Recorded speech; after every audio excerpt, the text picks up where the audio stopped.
Julianne Warren, so nice to see you and delighted that you could come from Alaska to be here.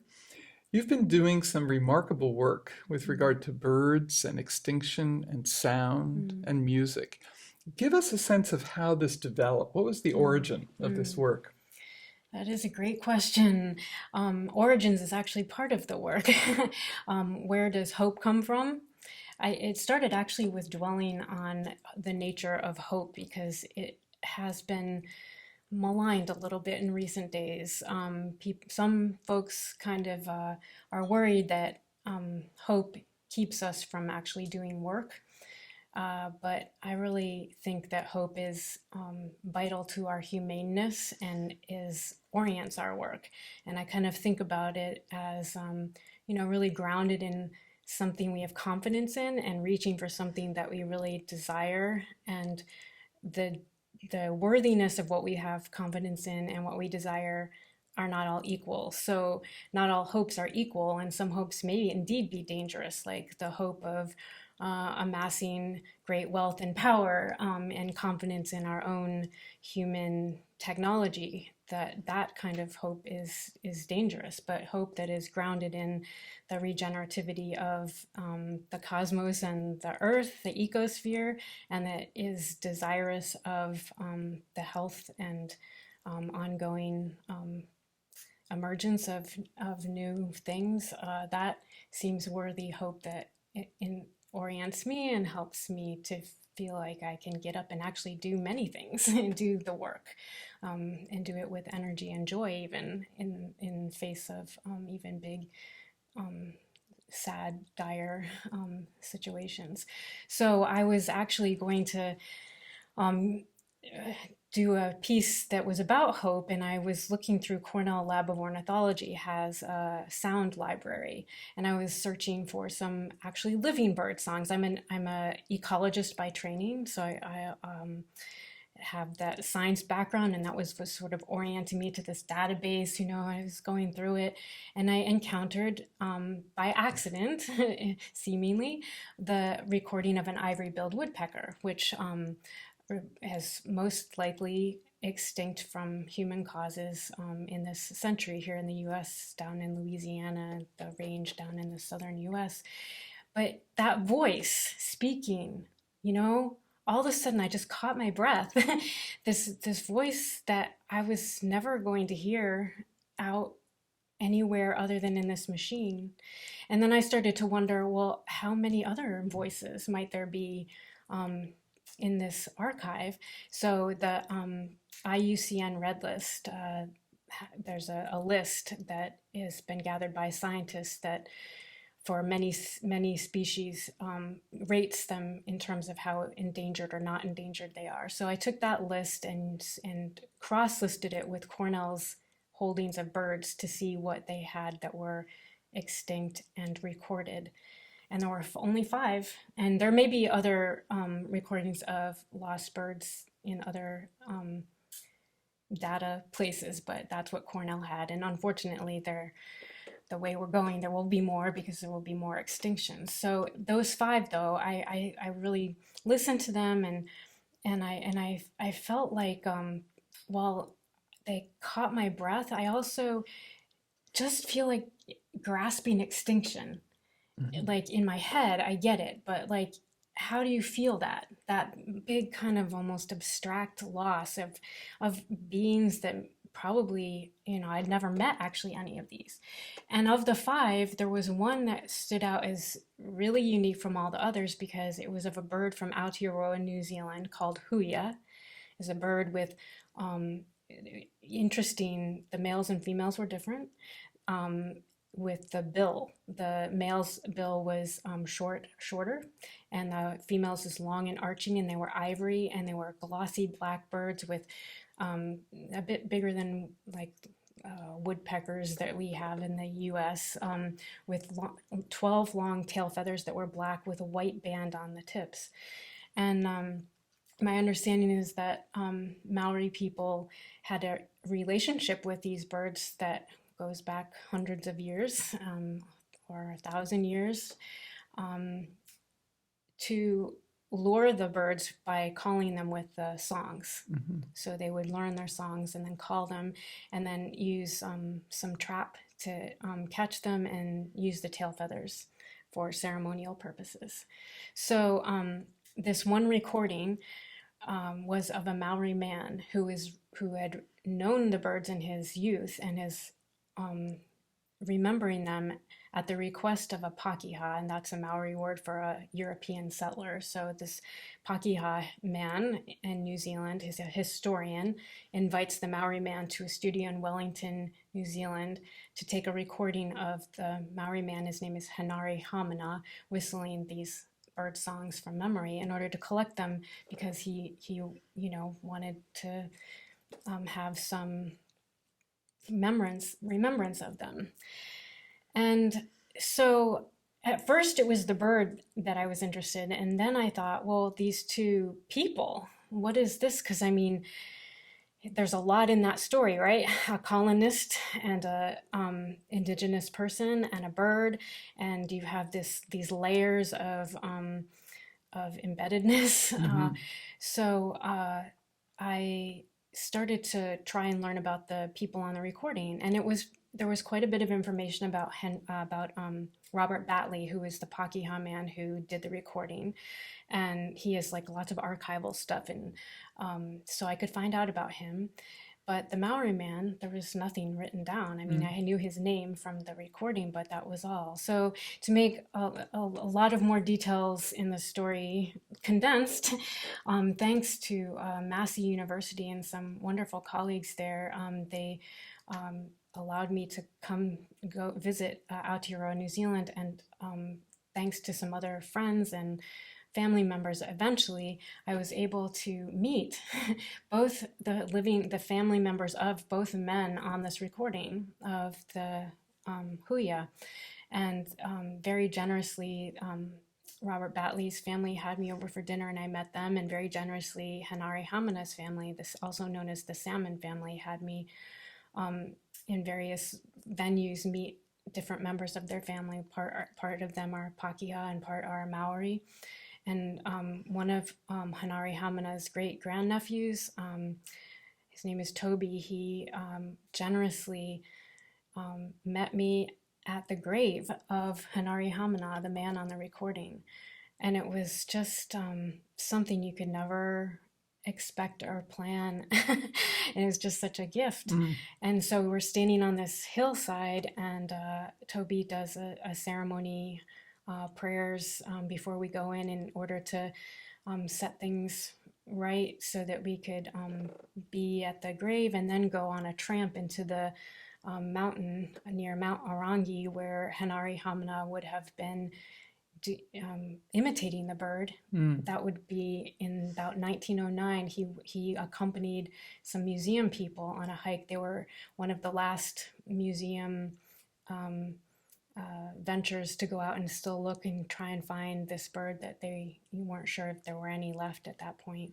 After 1909, there were still possible hearings or sightings, but in that trip, they heard one bird but never saw any, never caught any. They were gonna, hopefully, if they could find some, put them on in a sanctuary or whatever, but that never happened. So in what is evolved out of this is, in conjunction with not only that knowledge, but how to experience loss and extinction in the Anthropocene, if we want to call this time by that word. I started, this recording haunted me. I kept playing it over and over again. I felt like going out here in New Zealand and talking to the family was part of my journey, because I wanted them to know what I was doing, because this is a very sacred, these are dead voices. This is a sacred bird, and I wanted to. So I've been taking the recording and playing it in places around the world. It sounds kind of crazy, and maybe it is. And it's kind of guiding me. So for example, I play the recording in a room that is called The Place Where You Go to Listen in Fairbanks, Alaska, where I'm living now, which is a room filled with sound that is connected to the sun and the moon and the aurora. And just think about what is these lost voices in this complex chorus of voices interacting with that place. What can I learn from listening about how to listen, and about, what new thoughts and what new feelings come to connect all of these stories that are global, but also just so local and so personal and yet so abstract. Like what can I learn from that? Or playing it in Central Park and recording around the reservoir as the birds wake up, those local birds, and playing it back in Aotearoa, New Zealand, in the actual haunts of the huia, and the Manawatu Gorge, for instance, which is probably the center of its range. And wow, just listening and then listening and re-listening and really thinking about that. And then it's turned into kind of a performance. I don't know if that's quite the right word, but a way to go into spaces where people listen with me, and maybe it opens up a time and a place for other people to feel together and to talk about these matters of loss at small and big scales, happening so quickly in a time that is just so challenging. How does that actually help us go forward, ironically, with hope, with more hope and not less, so that we can do the work that that starts to be regenerative and not harmful, that is motivated, like, no, we don't want any more losses. How can these sort of ancestral voices speak to us and help us to have greater wisdom and love going forward? Or even in terms of loneliness, I don't know how conscious I am, but it's growing more conscious, or other people, that these losses, even if they're not conscious, maybe we feel that as a growing sense of deepening loneliness because these beings aren't with us anymore. And so to have that companionship in our memories, to have it in a song, the song, that has never died, and what's in the song. There was a poem by W.S. Merwin that has shaped this this journey from very early on as well, learning a dead language, that what we remember can help save us. And also we realize that once we have tried to learn this dead language or an extinct bird song, that there's something in it that composed it and that composes us that has never fallen silent. It's never fallen silent, sleeping but not dead, and it's still alive. And if we listen, we can hear it. And how will that help us to feel less lonely, to that companionship of voices that have never fallen silent? That is such a powerful, beautiful story, work, song, so much coming together, and so many threads to pick up from what you've just said. But because extinction is almost beyond our ability to comprehend. Yeah. And for a while we've been denying it. But what struck me when the Hall of Biodiversity opened at the Natural History Museum in New York, there's a plaque on the floor that says we are in an extinction period. And we have the possibility of stemming the tide of destruction, which I find an extraordinary phrase.